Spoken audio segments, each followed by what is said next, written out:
what actually happens to me after 5 years from a debt of 180,000, right? So this is what I wanted to share. What's the reason I'm on TikTok?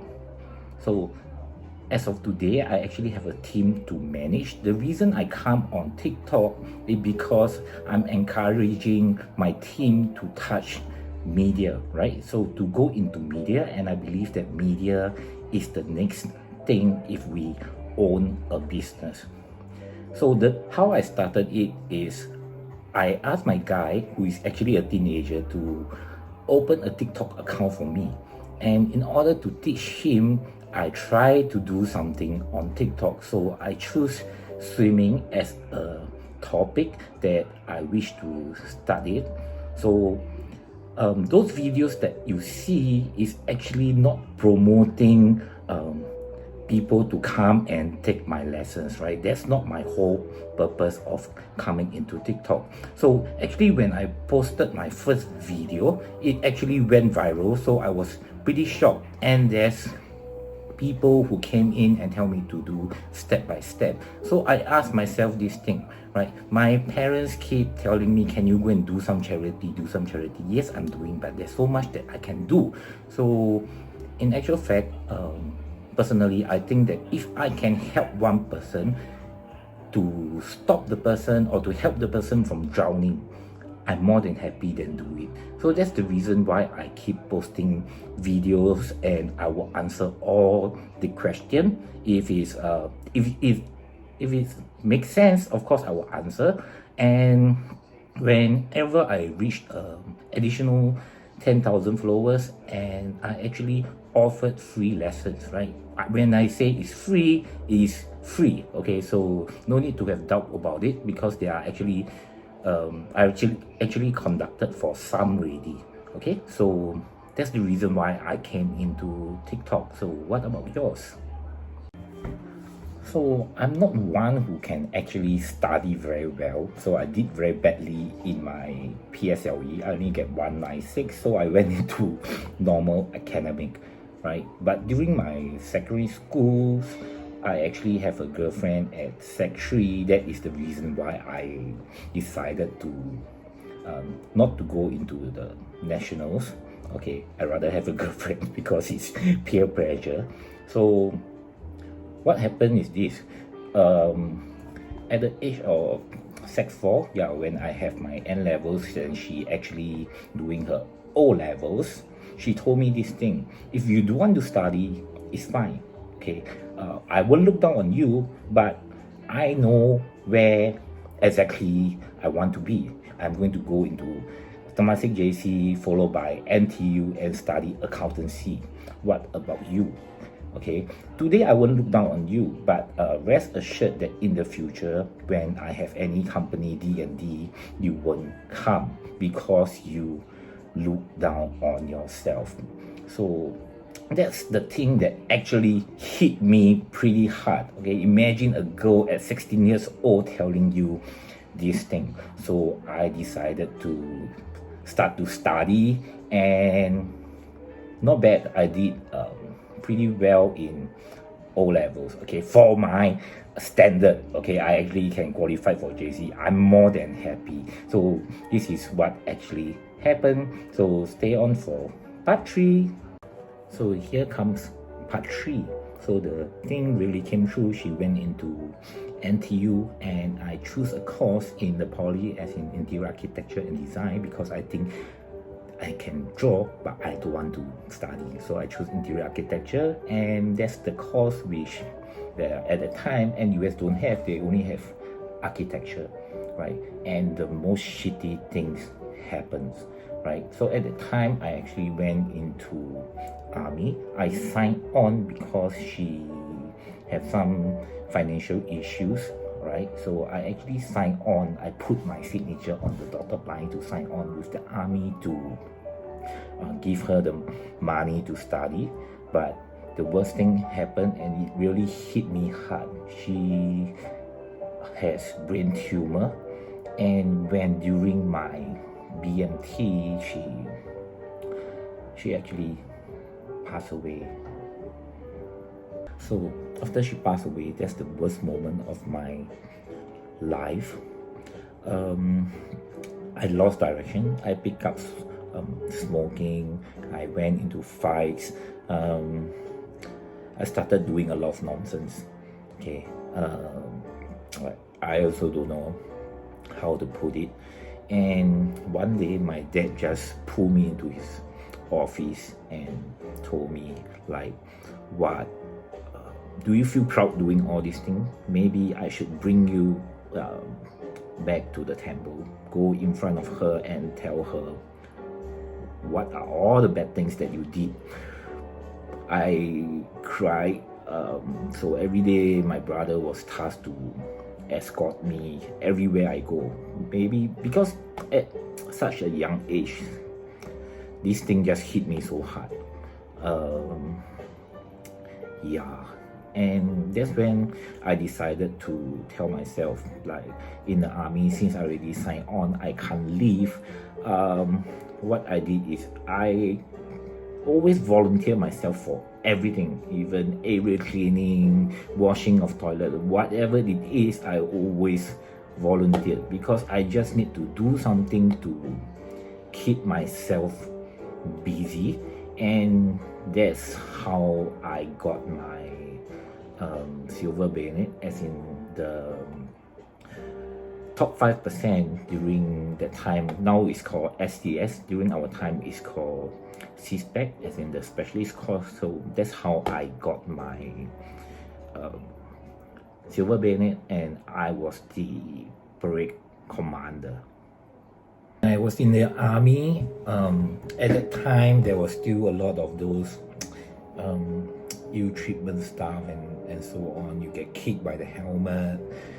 There's one time I actually get so pissed as I was kicked at the head. Although I'm wearing a helmet, the helmet flew off, and I actually load a blank inside my weapon, and I open a shot to the instructor. Yeah, that was how crazy I am, because I can't think. Okay, literally I already can't think. I'm just finding ways to kill myself. Yeah, that was what happened when I'm in the army and I was being pressured to the max. So yeah, that's one of the worst thing that I did during one of my course. So fast forward to my 10 years career in the army. My last position held is actually as the company sergeant major for infantry regiment. So throughout my whole career, during my time in the army, I actually went into marriage, and I divorced twice. Yeah, so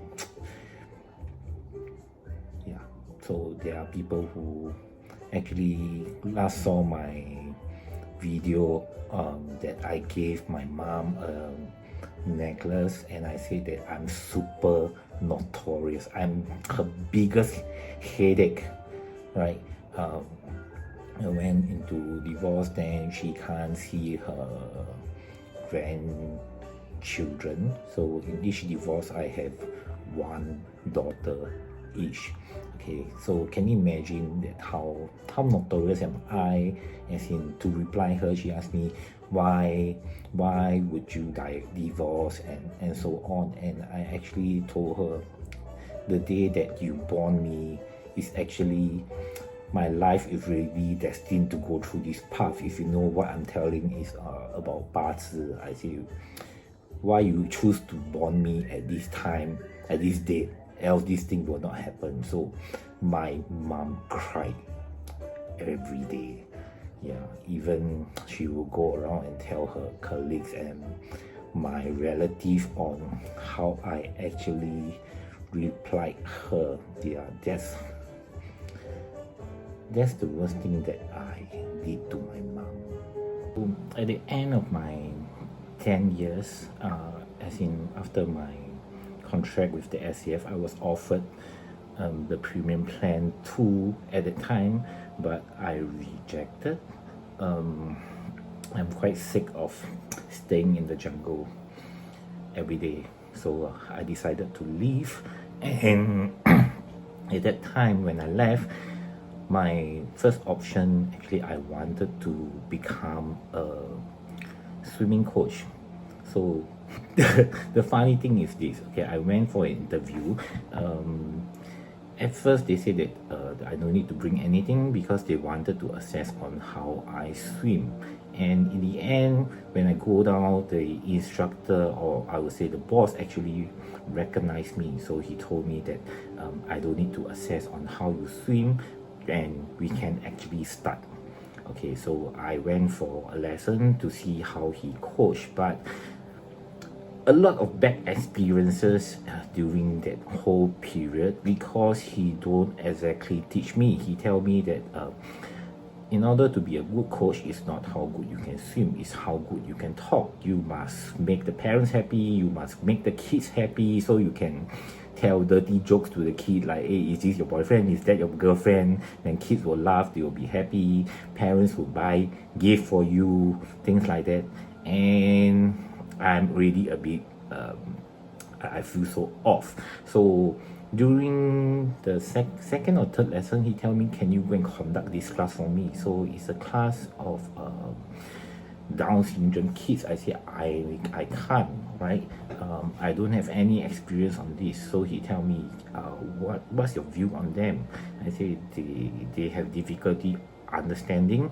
And he say, then you just act like one of them, you act like one of the mentally retarded kid, and then you can play with them. That is when I stopped coaching. I say, I'm totally off with this thing. Yeah, that's how I started coaching, and I stopped within 2 weeks. Yeah. So as a SCF regular background, I thought that if the grass is so green on the other side, I can always find a job. So I sent about 1,000 resumes and I have no reply. The other choice is to go into insurance or property, which I don't have much interest, but I actually tried studying property for, I think, on the third lesson, and I received a reply from Marina Bay Sands. That's when Marina Bay Sands just started, and that's how I got into Marina Bay Sands as a security supervisor. So my role there is actually to stay inside the security control room.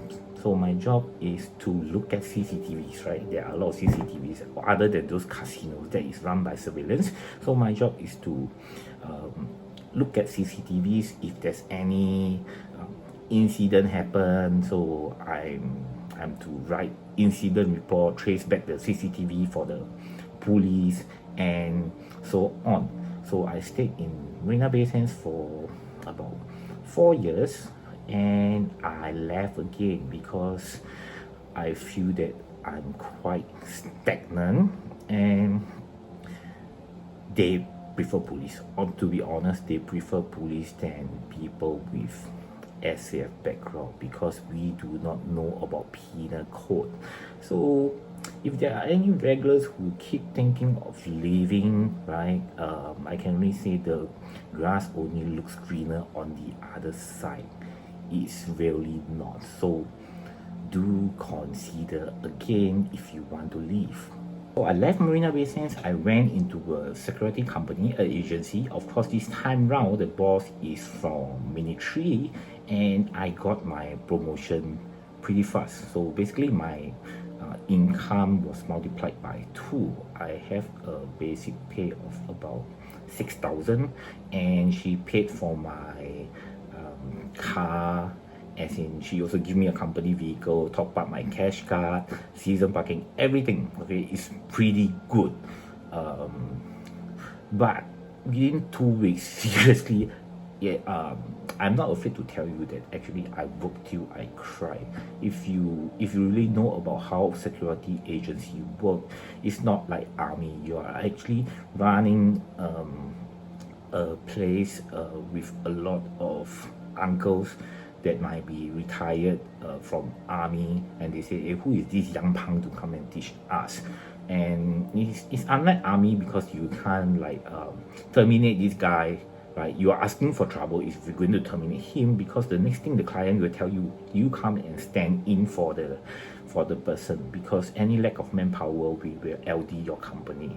So became that I was actually almost working 24 hours from side to side. I was just running about to go and stand in. So in a good way, it's called operations manager. In another way, it's actually I became a relief guard everywhere. So yeah, that's the toughest thing that I been through. So literally I broke down when I'm in the security company, as in physically drained, mentally drained, and yeah. So I will touch on the next part, what happened after. So there's this company that offered me to become a trainer for WSQ. So the key is that I must go and complete my ACTA and to become a WSQ trainer. So I actually took up the course, I completed it, and after that I went to him and he told me that I'm sorry, I can't employ you unless you're going to bring your current company staff all over to this company. So that is how I was being played out, because my company already found out, and of course I'm too naive to believe him, and I became jobless. And that's how the debt started. Okay, I became jobless. I have maintenance to pay that is about 2k a month. Okay, it's about 2k a month. So yeah, that is when I became jobless and looking for other alternative.